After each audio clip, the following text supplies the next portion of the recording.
Olá, muito boa tarde. Está começando agora o Agrimercado, mercado agrícola no meio do dia. Todos os dias, nesse horário, é momento de conferir aqueles indicadores básicos dos mercados financeiros e agrícolas, as cotações das bolsas internacionais de commodities agrícolas e os mercados físicos aqui no Brasil, nos portos de exportação e nos principais polos de produção e comercialização do interior do país. Tudo com aquele nosso objetivo diário de posicionar agricultores, pecuaristas, agroempresários, agroinvestidores também sobre oportunidades de negócio e de investimentos enquanto os negócios estão acontecendo aqui no Brasil e em todo o mundo. Dia agitado nos mercados financeiros, esta segunda-feira, início de semana, dólar subindo, bolsa caindo, mercado refletindo aqui, principalmente preocupações aqui com a evolução da crise em Hong Kong, com mais protestos. Hoje foi fechado o aeroporto, a gente vai ver daqui a pouquinho o aeroporto de Hong Kong e ameaça de intervenção direta aqui do governo central chinês nessa que é uma região autônoma da China, semi-independente, digamos assim, desde 1997, quando passou do domínio inglês para o domínio chinês. Foi devolvido, na verdade, esse território para o domínio chinês.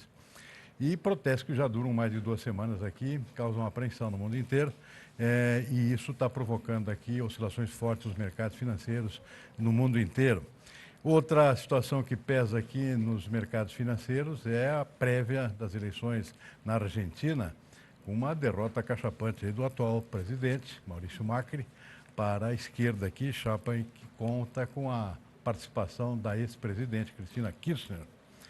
E uma derrota nas primárias, agora as eleições efetivas agora acontecem em outubro, mas essa prévia aqui causou preocupações no mundo inteiro, particularmente aqui no nosso mercado, na América Latina aqui e no Brasil em particular. E com isso o dólar subindo, disparando na verdade agora 1,2% nesse momento, R$ 3,99. Já chegou batendo os R$ 4,00, deu uma pequena recuada, mas segue firme ainda. Enquanto isso a Bovespa despenca 2,1% abaixo de sexta-feira, refletindo também o mesmo conjunto de preocupações aqui. E na esteira dessa preocupação com a China aqui, o segundo ponto de apreensão é a possibilidade de que não haja efetivamente nenhum acordo mais entre Estados Unidos e China, com aquela reunião que estava prevista para retomar as negociações para setembro. O presidente Donald Trump já declarou que seria ótimo se essa reunião não se realizasse, esse novo encontro, essa nova rodada de negociações. E isso deixa o mercado extremamente apreensivo aqui com o agravamento, possível agravamento aqui, dessa possibilidade de recessão global, já que essa crise envolve as 2 maiores economias do mundo, Estados Unidos e China.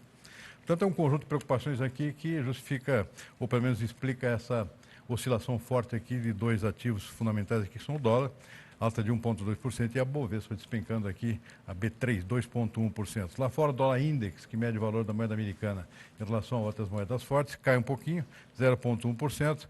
Petróleo também operando com leve queda nesse início de tarde, 0,1% em Nova York, 0,2% em Londres.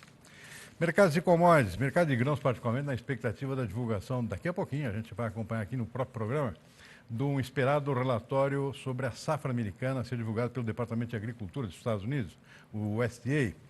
Esse anúncio bastante esperado pelo mercado vai revelar finalmente, para um levantamento de campo, que é o primeiro, depois do início dessa conturbada safra americana, muito prejudicada pelo clima desfavorável, desde o mês de abril, foram 3 meses seguidos aí, de muita chuva nas zonas produtoras dos Estados Unidos. Isso atrasou o plantio, impediu inclusive a finalização do plantio da soja e do milho em algumas regiões e prejudicou também a produtividade das lavouras. E agora finalmente vai se conhecer qual é o tamanho do estrago. Daqui a pouquinho a gente vai estar dando esses dados aqui, porque essa divulgação do relatório do USDA já está começando a ser divulgada lá em Washington neste momento. Enquanto isso, o mercado fica na defensiva, a soja caindo agora, nesse início de tarde, 0,8%, milho também, 1,6%, trigo cai um pouquinho, 0,1%. Essas oscilações da soja aqui, refletindo aqui mais uma defensiva, posição defensiva aqui sobre eventuais surpresas do relatório, mas, na verdade, deveriam estar subindo se considerar a expectativa que se tem, que era a divulgação aqui de uma queda no potencial de produção, tanto de soja como de milho, mas possivelmente uma boa parte disso já foi precificado, a menos que haja alguma surpresa que a gente vai ver daqui a pouquinho. O que mais? Temos aqui na Bolsa de Nova York aqui, os mercados oscilando também negativamente, o algodão cai 2,1%, café despenca 2,8%, açúcar não é muito diferente, também cai 1,4%, e a principal queda aqui do suco de laranja, 3 pontos percentuais neste momento. Então está aqui um retrato rápido do mercado, a gente vai em frente com as nossas notícias, daqui a pouquinho já vamos estar não só divulgando, mas também analisando esses dados do relatório do USDA, que vão certamente mexer com o mercado. E falando em China, o aeroporto de Hong Kong, que processa 75 milhões de passageiros por ano, cancelou todos os voos nesta segunda-feira, depois de milhares de pessoas terem invadido o terminal, se juntando a manifestantes que já protestavam no local.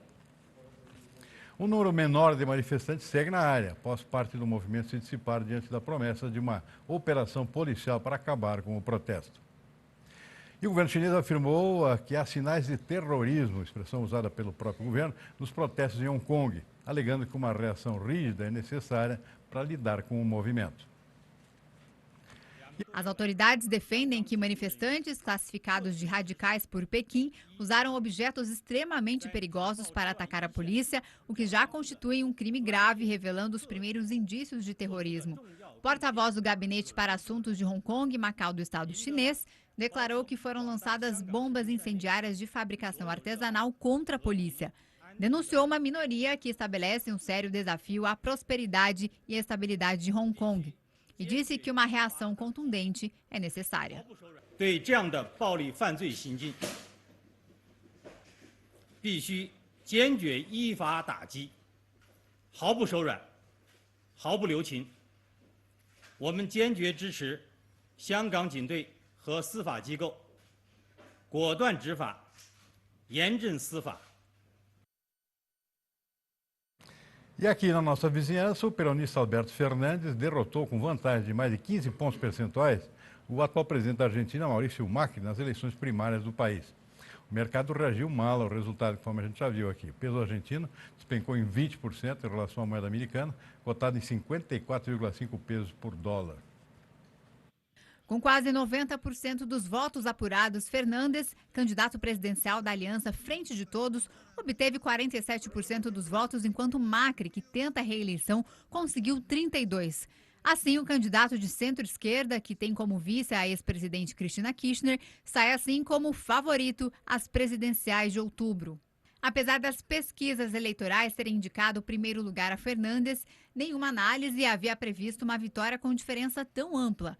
O presidente Macri reconheceu a derrota antes mesmo da divulgação dos primeiros resultados.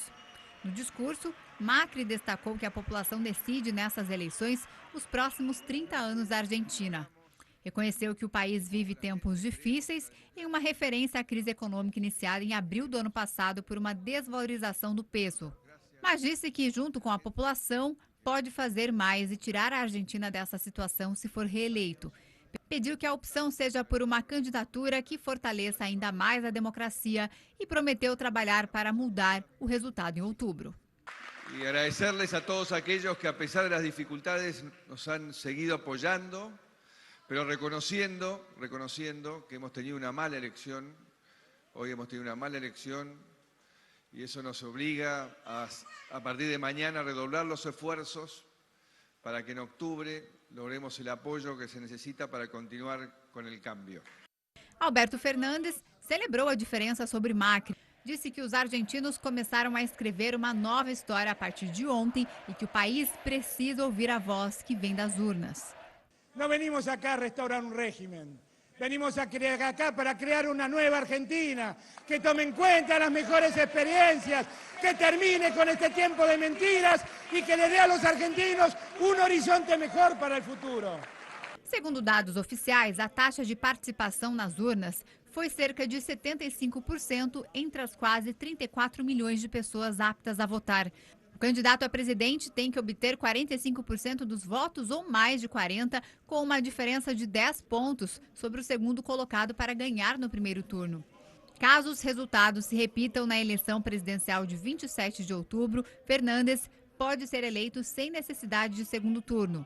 A votação de ontem é conhecida como passo, que significa primárias abertas, simultâneas e obrigatórias, e define os principais concorrentes às eleições.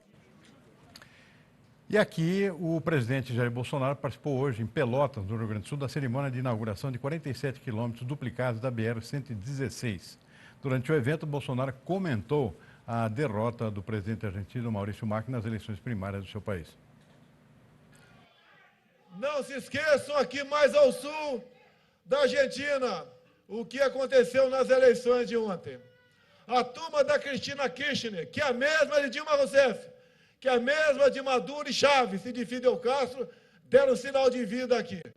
Povo gaúcho, se essa esquerdalha voltar aqui na Argentina, nós poderemos ter, sim, no Rio Grande do Sul, um novo estado de Roraima. E não queremos isso. Irmãos argentinos fugindo para cá, tendo em vista o que de ruim aparece que deve se concretizar por lá, caso essas eleições realizadas ontem se confirmem agora no mês de outubro. Bolsonaro, durante o evento, também afirmou que o Brasil não terá mais radares móveis nas rodovias a partir da semana que vem. Deixar bem claro, não são apenas palavras. Estou com uma briga, juntamente com o Tarcísio, na Justiça, para acabarmos com os pardais no Brasil. Essa máfia de multa que vai para o bolso de alguns poucos aqui dessa nação. É uma roubalheira, essa é a verdadeira indústria da multa que existe no Brasil. Anuncio para vocês que a partir da semana que vem não teremos mais radares móveis no Brasil. Essa covardia de ficar num decidão, no final de um retão, alguém atrás do mar para multar vocês, não existirá mais. Estamos com um projeto na Câmara e vai passar por essa bancada maravilhosa que está aqui também. E o presidente Bolsonaro também disse que, nesse domingo, que o Brasil não precisa do dinheiro da Alemanha para proteger a Amazônia e questionou o real interesse do país europeu na floresta. Foi uma resposta ao anúncio do governo alemão de suspensão do repasse de recursos para o Fundo Amazônia, devido ao suposto aumento do desmatamento na região. Investir, não vai comprar mais a Amazônia, vai deixar de comprar a prestação Amazônia. Pode fazer bom uso dessa grana, o Brasil não precisa disso. Não é ruim para a imagem do Brasil? Já dei a minha resposta. A imagem do Brasil, você acha que eu estou interessado, grandes países estão interessados na imagem do Brasil ou se apoderar do Brasil? E os analistas do mercado financeiro reduziram a previsão de crescimento da economia para esse ano. Segundo o Boletim Focus, a expectativa para o PIB caiu de 0,82% para 0,81%. Os economistas ouvidos pelo Banco Central também reduziram a projeção de inflação de 3,80% para 3,76%. Houve corte ainda na previsão para a taxa básica de juros, foi de 5,25% para 5% redondos ao ano. E, por fim, os analistas do mercado não mexeram na estimativa para o dólar, que foi mantido na expectativa de R$ 3,75 até o final do ano, já pela terceira semana consecutiva. A gente vai fazer um rápido intervalo e já voltamos com mais informações aqui no nosso Agrimercado, o mercado agrícola no meio do dia. Estamos de volta com o Agrimercado, o mercado agrícola no meio do dia. Vamos dar uma conferida aqui nos mercados físicos, aqui pelo interior do Brasil, ver como é que estão operando as cotações. Daqui a pouco a gente vai ver lá uma análise aqui sobre esses números que estão sendo divulgados agora pelo Departamento de Agricultura dos Estados Unidos, sobre o tamanho da safra americana. Mercados físicos, vamos dar uma olhada aqui na soja, começando pela soja aqui. Porto de Paranaguá, alta, isso sempre em consideração de sexta-feira para hoje, R$ 85,00, alta de 1,2%. Passo Fundo, alta também de 1,3%, mesmo percentual de aumento em Cascavel, no Paraná. Também temos aqui uma alteração positiva em Rondonópolis, no Mato Grosso, 1,4% e 0,8% em Sorriso, também no mesmo estado. O que mais? Rio Verde e Goiás, mais 2,1%.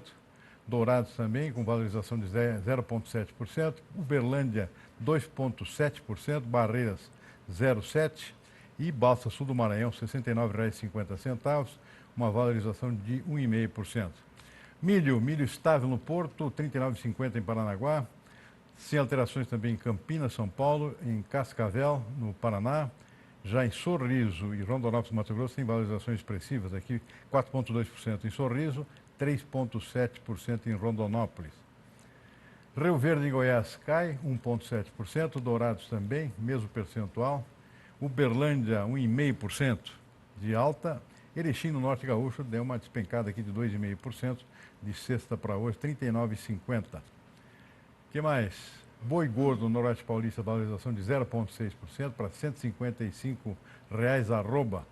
Sem alterações nas outras praças aqui, como Cuiabá, Colíder, Campo Grande e Marabá. Também no Triângulo Mineiro, no Oeste Gaúcho, em Alegrete, e no Sudoeste de Goiás, preços sem alterações, pelo menos por enquanto. E o café? Café inalterado, pelo menos nesse início de tarde, daqui a pouquinho pode ter alterações, refletindo a Bolsa de Nova York, que está operando com queda nesse momento. Mas por enquanto aqui o mercado físico estável aqui, R$ 405 no sul de Minas, Cerrado Mineiro, R$ 410. O Conilon em Vitória, R$ 270, preço estável. Muito bem, vamos fazer mais uma breve parada. A gente volta aqui a pouquinho para analisar o relatório do USDA, que está sendo divulgado nesse momento, com dados sobre a produção e estoques de soja nos Estados Unidos. A gente volta já. Obrigado. Estamos de volta com o Agrimercado, mercado agrícola no meio do dia. E agora os números do Departamento de Agricultura dos Estados Unidos, do USDA, que são divulgados agora há pouco, sobre o tamanho da safra americana, com algumas surpresas aqui que já causaram um estrago no mercado, especialmente no caso do milho.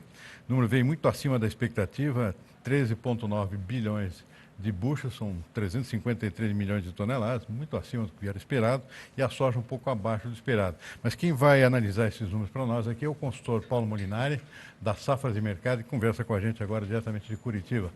Paulo Molinari, muito boa tarde, muito obrigado por nos atender aqui no nosso Agrimercado. Surpresas, né, Paulo, no caso do milho particularmente, é isso mesmo? Boa tarde. Boa tarde, senhor Marco. Boa tarde a todos. Bem, a surpresa está porque as avaliações aí do próprio USDA nas condições das lavouras, né, que trazem toda semana o relatório de condições das lavouras, que hoje são as piores desde 2012, né, criam um ambiente de baixa produtividade, e também as empresas privadas, todas elas chegaram para os menores, inclusive as empresas de pesquisa do satélite, chegaram a projetar uma produção de milho de apenas 12 bilhões de bushels, né? E o USDA trouxe 13,9 agora, então quer dizer que realmente o USDA é o dono dos dados, é o dono da informação, e ele que realmente manda nos mercados de soja e milho. Então, resumindo aqui, no caso do milho, 353 milhões de toneladas, a expectativa do mercado era 334, com muito acima efetivamente. Resultado, o milho despencando agora na Bolsa de Chicago, quase 6% nesse momento. E no caso da soja aqui, o número ficou um pouco mais próximo do esperado.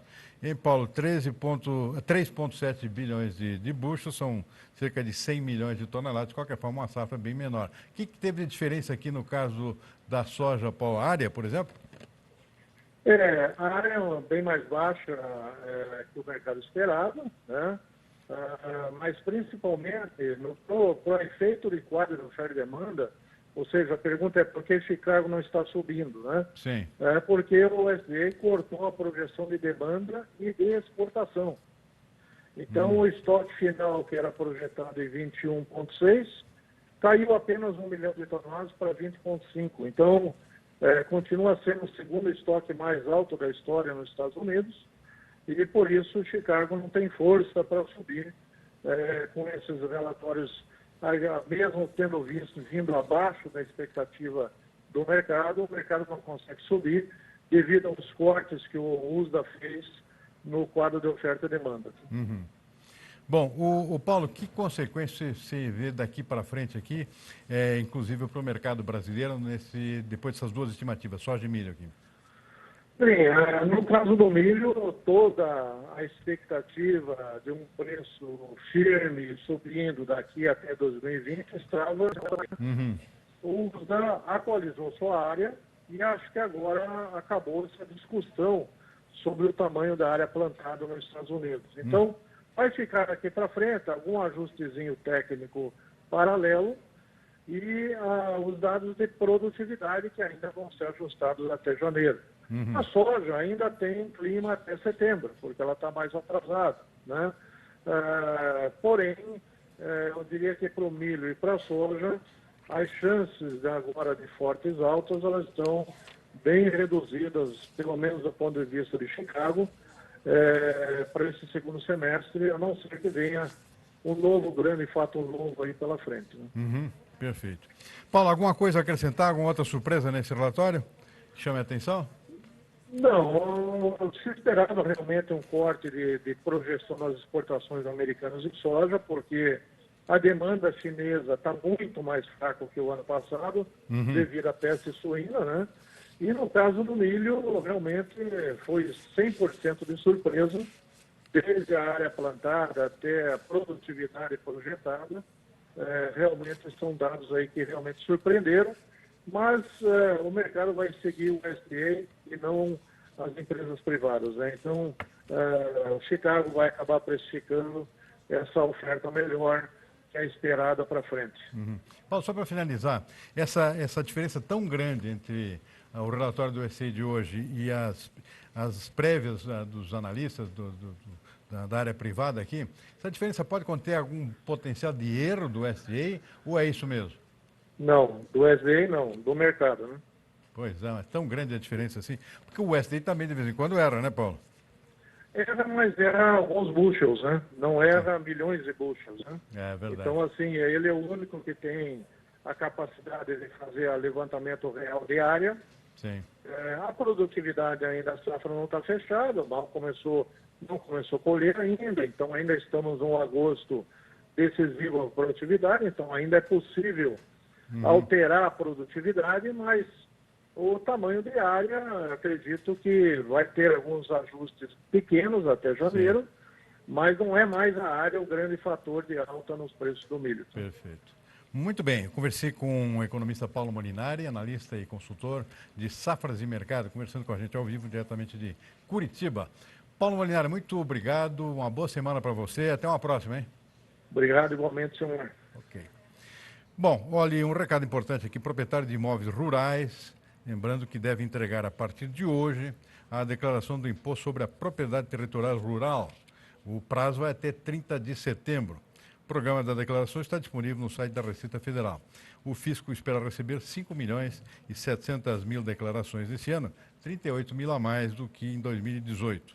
Devem apresentar a declaração todas as pessoas físicas e jurídicas proprietárias de imóvel rural.